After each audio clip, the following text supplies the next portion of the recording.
Hi, I'm Justine Kochi. I'm a senior software engineer for Microsoft. I work in the commercial software engineering group, which means I spend all day working with customers and helping them be more effective on Azure.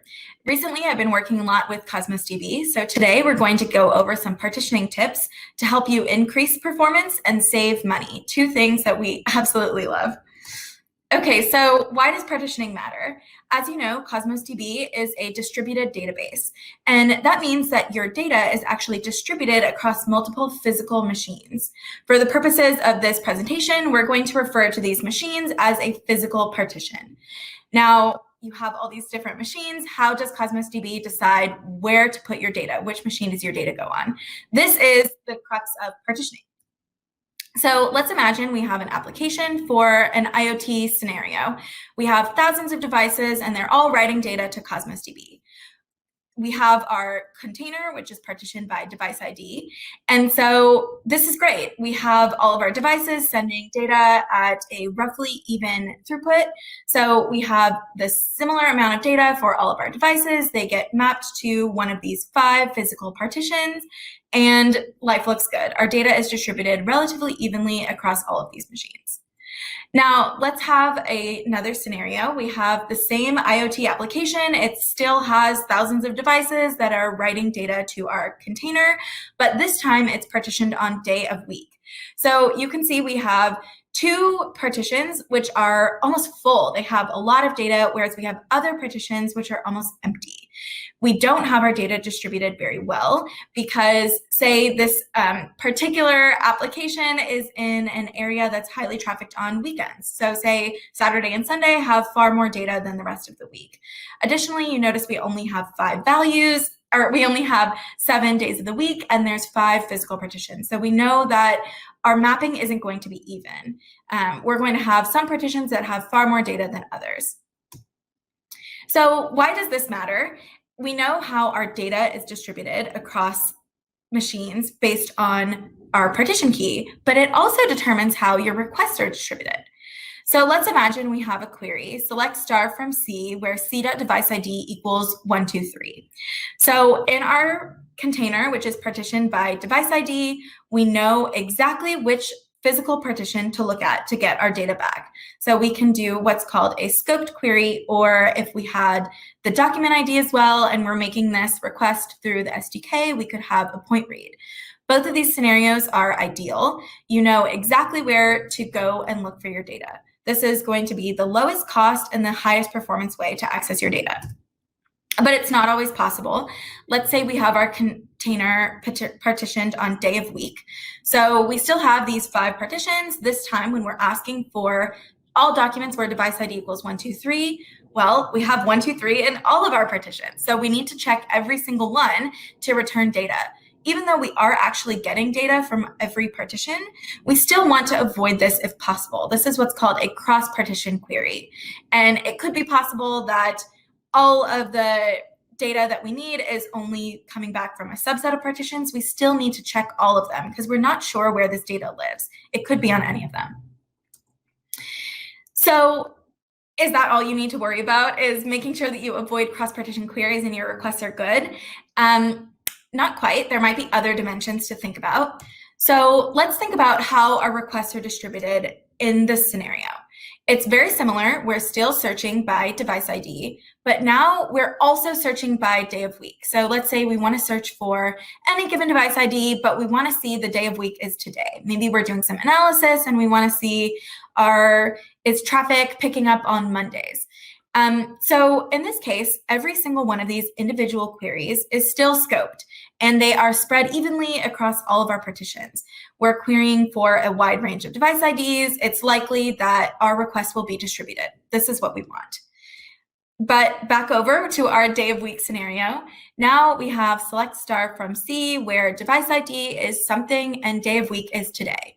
This query is also scoped, so it's not cross-partition. We know exactly where to look because we know what the day of week is. But in this case, we're always querying for the same value. So that one partition is going to be hit really hard, while the other partitions are just sitting there idle. They have excess capacity that's not being used. So how does this actually affect your workload? one of the other important things that partitioning determines is how your RUs are distributed. So let's say you have 25,000 RUs provisioned for this container. How are they actually divided across all of your partitions? It takes an even split. So in this case, we have 5 physical partitions, so they each get 5,000 RUs. With our container partitioned by device ID, our data is spread really evenly, our requests are spread evenly, so this 5,000 RUs is likely going to work for us. We're likely going to utilize all 25,000 RUs and get the most bang for our buck. But if we think back to the day of week container, we have really uneven partitions. Some of them are really full and are experiencing high request volume, where others are sitting idle. So even though we provision 25,000 RUs, we actually can only use that 5,000, right? All of our queries are hitting that one partition, whereas the rest of the partitions are idle. So now that we've taken a look at why partitioning matters, let's dive into what makes any given property a good partition key choice. Some of these points we've already covered. So first, you want a roughly similar amount of data for each of its values. Think back to device ID, where the frequency of writes is very even across all device IDs. They all have a similar amount of data, versus something like day of week, where weekends are heavier than others. And this really ties into the second point, which is you want a total high number of unique values. This is also known as a high cardinality. You want more unique values so that the likelihood that they're spread evenly across all of your partitions is higher. So think back to day of week, right? There's only 7 potential values, and they have vastly different amounts of data for each one. And when they're actually spread into our physical partitions, it creates a really uneven distribution. Next, you want to make sure that no individual value has more than 20 gigabytes of data. This is because that's the maximum amount for any logical partition key. So think Sunday, you can't have more than 20 gigabytes of data for Sunday. Now, if you do happen to have a key that's a really good choice besides this fact, there are ways to get around this with things like a synthetic key, which we will talk about a little bit later. Next, you want to pick a property that's present in all document types in the container. So say we have 2 different types of devices. We have maybe a motion sensor and a temperature sensor, and we're writing both types of documents into the same container. We want to make sure that the property that we pick is actually present in both document types. And lastly, you want to make sure that your value doesn't change. You really want to have a partition key that can spread your data evenly and isn't going to be constantly changing throughout any individual document. Okay, so this is all well and good, but let's take a look into a couple more specific requirements based on workload type. So first, if you have a read-heavy workload, it's very important that the property that you pick exists in most, if not all, of your queries. So think back to that device ID. We're querying constantly on device ID. We want to get either device IDs for today or device IDs in general. So this is a really good choice. Next, you want to make sure that you're distributing all of your concurrent queries across a wide range of values. Again, device ID did this really well, whereas day of week, we're constantly querying for day of week equals today. So all of our concurrent queries are hitting the same partition. Sure, tomorrow we'll query a new value, but then tomorrow, all of the queries again are against one partition. So this is something that we really want to avoid. In a write-heavy workload, it's a very similar concept, but it's kind of the opposite, right? So we want to make sure that we distribute concurrent writes across a wide range of values.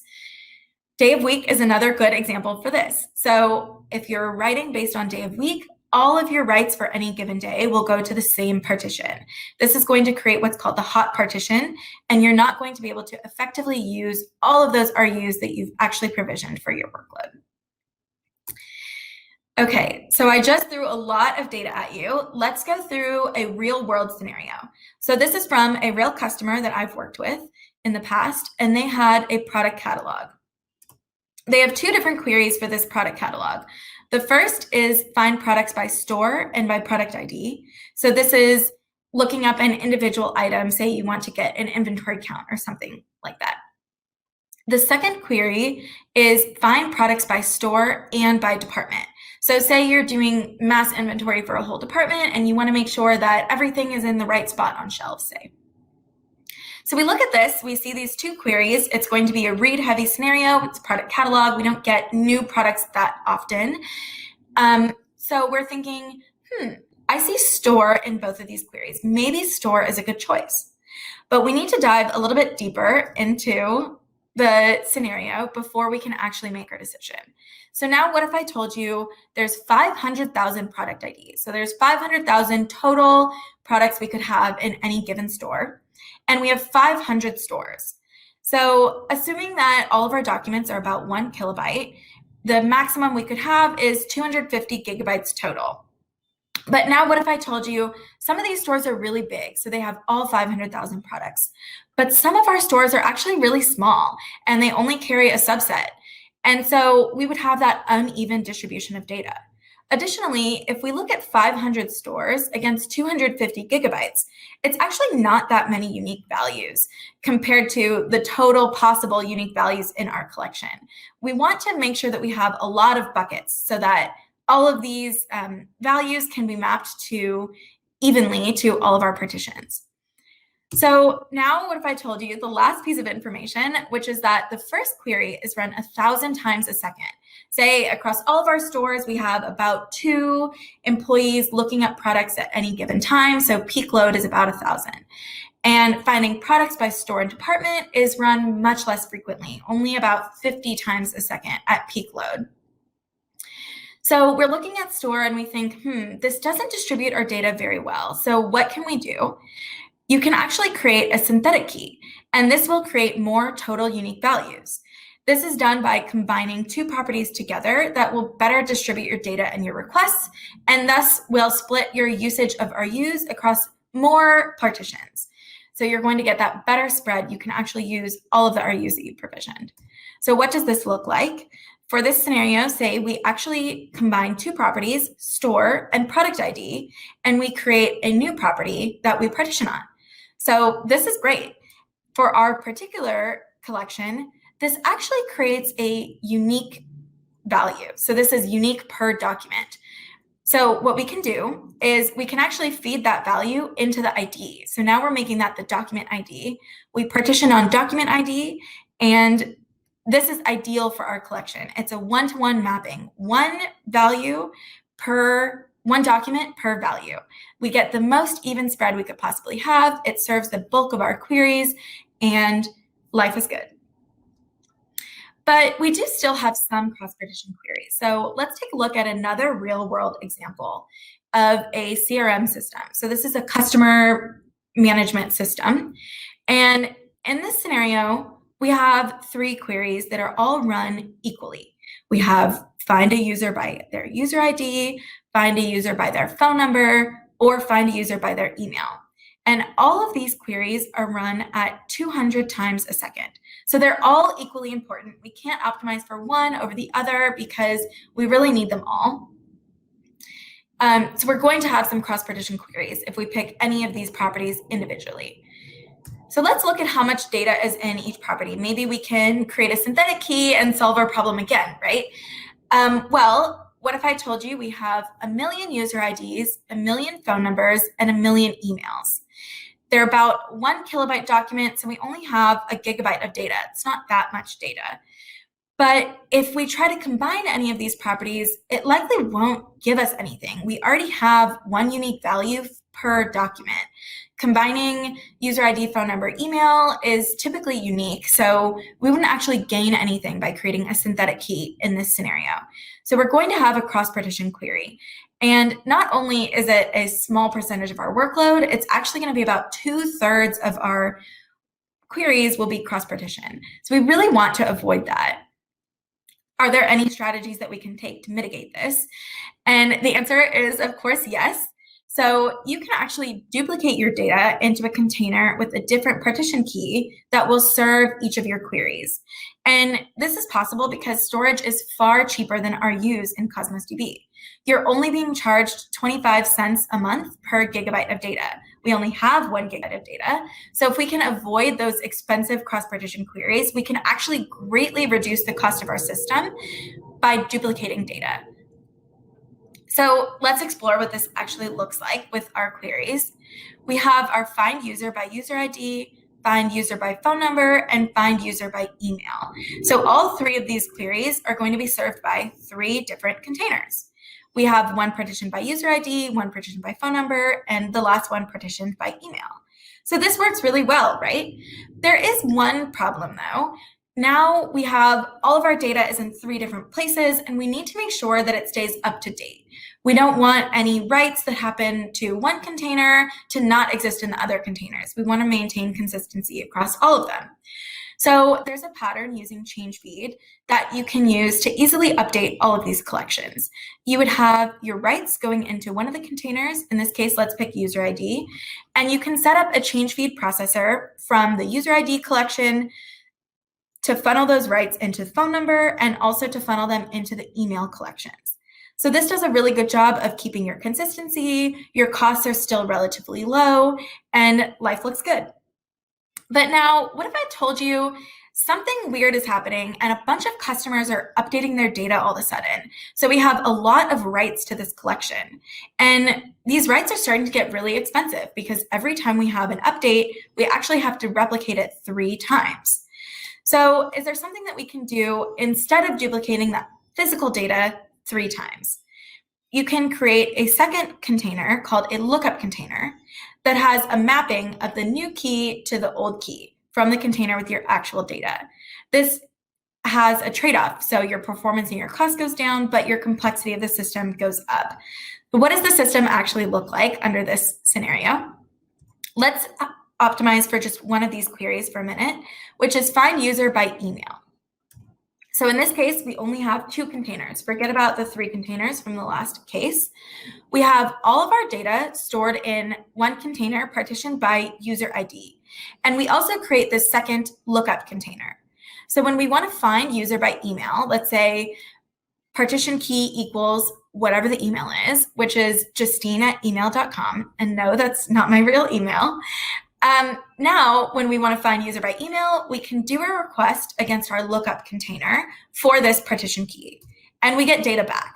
So the data that we get back is the actual partition key that we looked for, justine@email.com, and we also store that mapping for the old container, which is the user ID.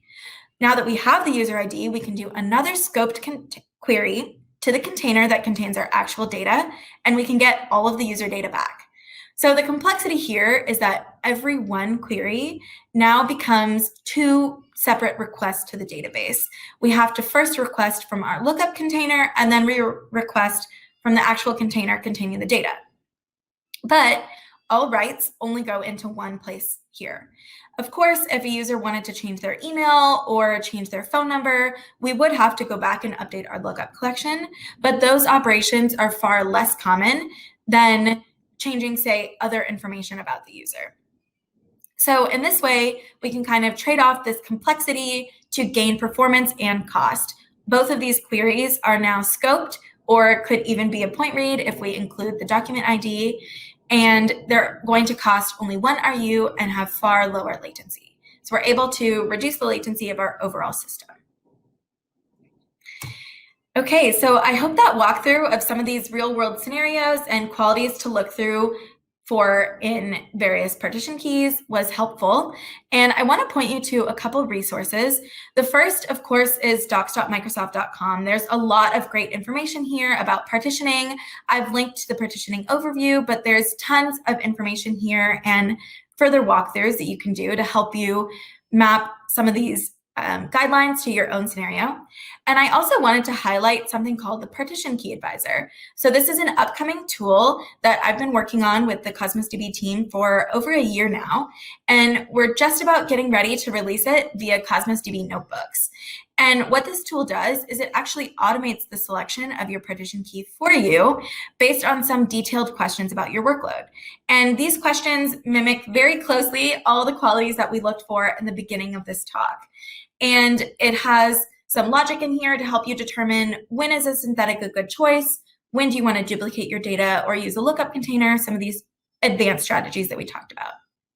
I've also included my real email address here. I would love to hear from you, especially if you're interested in using the Partition Key Advisor, being part of the initial user testing to kind of validate the engine. I would love to hear from you. Thank you so much, and I hope you enjoy the rest of Cosmos DB Conf.